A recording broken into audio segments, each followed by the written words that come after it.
চিকিৎসক ও জনবল সংকটে সাতক্ষীরা জেলার বেশিরভাগ ইউনিয়ন স্বাস্থ্য কেন্দ্রগুলোতে মিলছে না কাঙ্ক্ষিত সেবা। অনেক স্বাস্থ্য কেন্দ্রে নেই প্রয়োজনীয় ওষুধও। এসব সংকটের কারণে প্রতিদিনই প্রাথমিক স্বাস্থ্য সেবা থেকে বঞ্চিত হচ্ছেন গ্রামীণ জনগোষ্ঠী। এই বিষয়ে আরো জানাতে শেরপুর এবং নওগাঁ থেকে আছেন আমাদের সহকর্মীরা। শুরুতেই শেরপুর থেকে জানাবেন সহকর্মী মেরাজউদ্দিন। মেরাজ, শেরপুরের এই যে স্বাস্থ্যসেবা কেন্দ্রগুলো রয়েছে, ইউনিয়ন স্বাস্থ্যসেবা কেন্দ্রগুলোর কি অবস্থা জানাবেন, এবং সেখানে যে প্রান্তিক জনগোষ্ঠী রয়েছেন তারা কি তাদের স্বাস্থ্যসেবা বা স্বাস্থ্য সুরক্ষা পাচ্ছেন?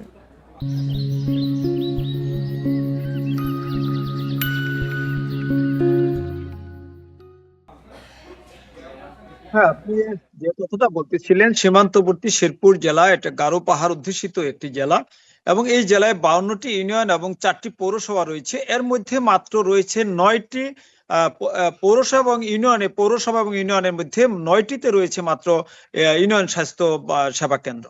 তবে এইসব স্বাস্থ্য সেবা কেন্দ্রে আসলে মূলত এখানে জনবল যে সংকট রয়েছে, ডাক্তার সংকট রয়েছে। পাশাপাশি আমি আপনাকে যদি আরেকটা বিষয় জানিয়ে রাখতে চাই যে এই জেলায় আসলে স্বাস্থ্যসেবা লোকবল সংকটের কারণে পুরো জেলাটাতে আসলে স্বাস্থ্যসেবা বলতে গেলে ভেঙে পড়ার উপক্রম হয়েছে।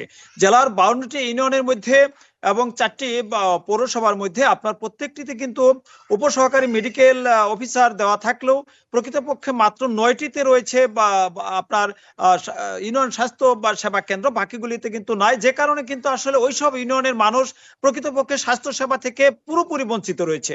পাশাপাশি এই যে 9টি স্বাস্থ্য সেবা কেন্দ্র রয়েছে, এই 9টি স্বাস্থ্য সেবা কেন্দ্রের মধ্যে একটি পৌরসভার মধ্যে রয়েছে। এই স্বাস্থ্য সেবা কেন্দ্রটিতে মূলত ডাক্তার রয়েছে এবং জনবল এখানে মোটামুটি রয়েছে, কিন্তু বাকি যে 8টি রয়েছে এখানে কিন্তু আসলে মাত্র 3জন ডাক্তার রয়েছে, বাকিগুলিতে কিন্তু আসলে ডাক্তার নাই। উপসহকারী মেডিকেল অফিসার দিয়ে আসলে চালালেও এখানে প্রকৃতপক্ষে যে মেডিসিন এবং ওষুধের কিন্তু সংকট বরাবরই রয়েই গেছে।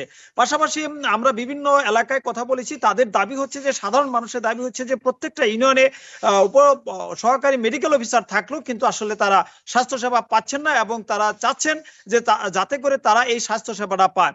এবং আমরা জেলা স্বাস্থ্য বিভাগের কর্মকর্তাদের সাথে কথা বলেছি, তারা যেটা আমাদেরকে জানিয়েছেন যে জেলা হাসপাতাল এবং উপজেলা হাসপাতালগুলিতে স্বাস্থ্য মেডিকেল অফিসার এবং ডাক্তার সংকট থাকার কারণে সহকারী মেডিকেল অফিসারগুলিকে আসলে এই সকল হাসপাতালে তাদের চিকিৎসা সেবা প্রদান করা হচ্ছে বলে আমাদেরকে জানিয়েছেন।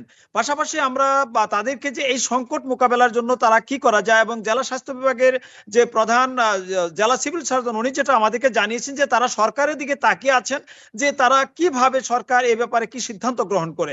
পাশাপাশি আমরা তিনি আরো আমাদেরকে জানিয়েছেন যে এখানে আসলে প্রত্যেকটা ইউনিয়নে যদি ভবন নির্মাণ করা হয় তাহলে হয়তোবা এই যে এখানকার যে ইউনিয়নের যে সাধারণ মানুষ তারা স্বাস্থ্যসেবা পাবেন বলে আমাদেরকে জানিয়েছেন।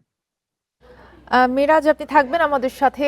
নওগাঁ থেকে আছেন সহকর্মী সাদিকুল ইসলাম, তিনি জানাবেন সেখানকার খবর। সাদিকুল, আমরা মিরাজের কাছ থেকে যেমনটি শুনছিলাম জনবল সংকটের কথা তিনি বলছিলেন, আপনি আছেন নওগাঁতে। নওগাঁর যে স্বাস্থ্যসেবা কেন্দ্রগুলো রয়েছে সেখানে জনবল কিরকম বা সেখানে সংকট রয়েছে কিনা, এবং জনবল সংকট নিরসনে আসলে প্রশাসনের পক্ষ থেকে কোনো ব্যবস্থা কেন নেওয়া হচ্ছে না?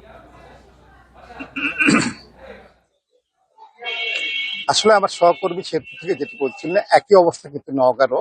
এখানে আপনি জানেন যে নওগাঁ জেলার 11টি উপজেলা নিয়ে এবং 99টি ইউনিয়ন নিয়ে কিন্তু এই জেলাটি গঠিত এবং 99টি ইউনিয়ন পরিষদে আপনার 99টি ইউনিয়ন স্বাস্থ্য কেন্দ্র এবং পরিবার পরিকল্পনা যে কেন্দ্র সেটি কিন্তু রয়েছে। আমি যদি আপনাকে দেখাতে চাই যে আমার পাশে আপনি দেখবেন যে এটি নওগাঁ সদর উপজেলার গোয়ালিয়া স্বাস্থ্য কেন্দ্র। আপনার এখানে আমরা দেখেছি যে এখানে আগে যে রকম সেবা পেত এখানকার মানুষ এখন কিন্তু সেরকম সেবা পান না। অর্থাৎ আপনি যদি পরিবার পরিকল্পনার যে সেবার বিষয়টি সেটিও কিন্তু যেমন পাচ্ছে না এবং সাধারণ রোগে আক্রান্ত যে রোগীগুলো তারাও সেটিও কিন্তু পাচ্ছে না। এখানকার রোগীরা যেটি বলছেন আগে কিন্তু এসব স্বাস্থ্য কেন্দ্রে তারা এসেছেন। নওগাঁ এবং শেরপুর থেকে জানাচ্ছিলেন আমাদের সহকর্মীরা।